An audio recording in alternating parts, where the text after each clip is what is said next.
Welcome to General Biology. Today's presentation is going to be on trophic pyramids and limiting factors. So this is an energy pyramid. And what an energy pyramid is going to show is that at each stage of an energy pyramid, we're going to lose a significant amount of energy going up through the trophic cascade.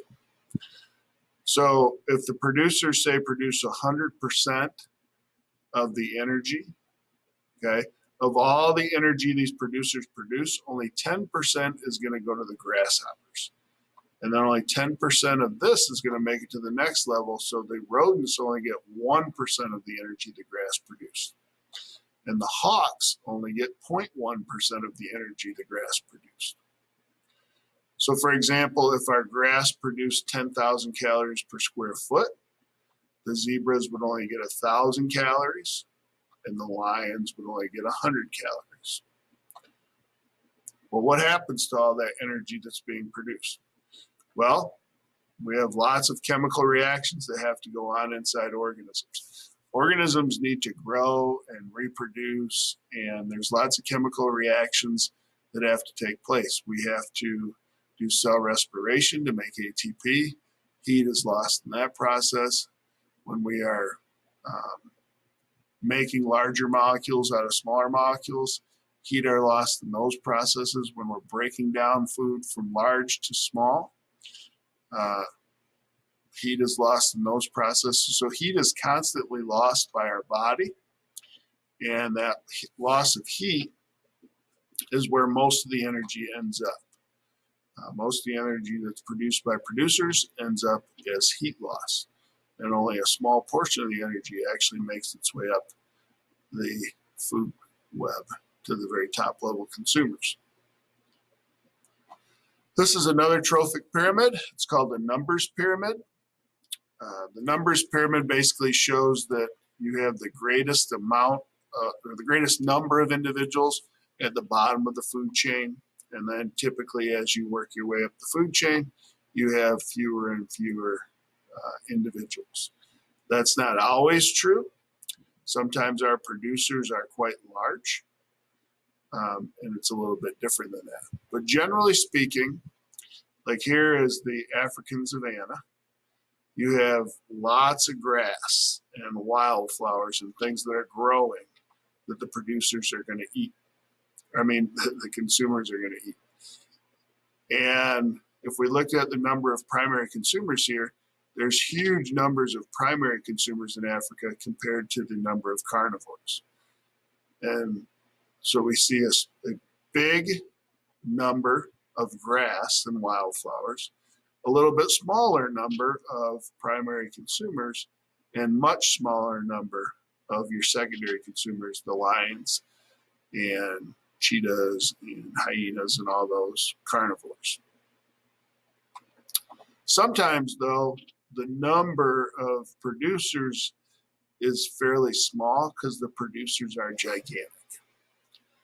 So if we look at the giant forest in Sequoia National Park, these trees are huge.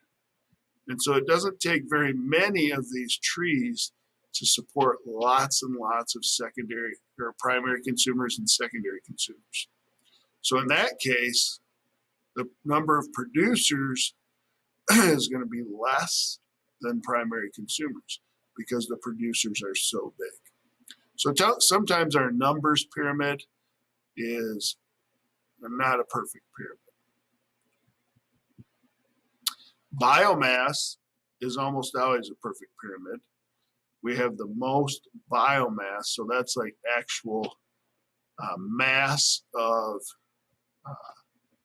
organisms. So if we took all the phytoplankton, for example, and could mass it together, that would have the greatest weight. And then if we took all of the zooplankton and massed that, they would weigh less. And then small carnivores would weigh less, medium-sized carnivores would weigh less, then top-level carnivores would weigh even less. So as we go up a biomass pyramid, you're going to have less and less mass at each stage in the trophic level. So why do we have so much more producers? Well, There's a lot of them, and they're producing a lot of energy. We have fewer of these guys, and sometimes significantly fewer if you're talking large animals like zebras, or fewer if we're talking small animals like insects. But you have fewer numbers, and as you go up, if you have fewer numbers, you're going to have less and less mass.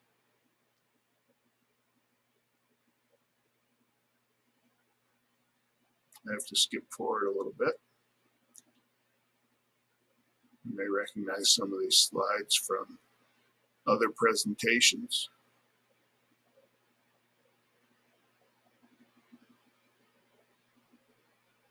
All right, so our next topic are factors that affect survival. There are both independent, we call it density independent factors, and density dependent factors are going to affect survival.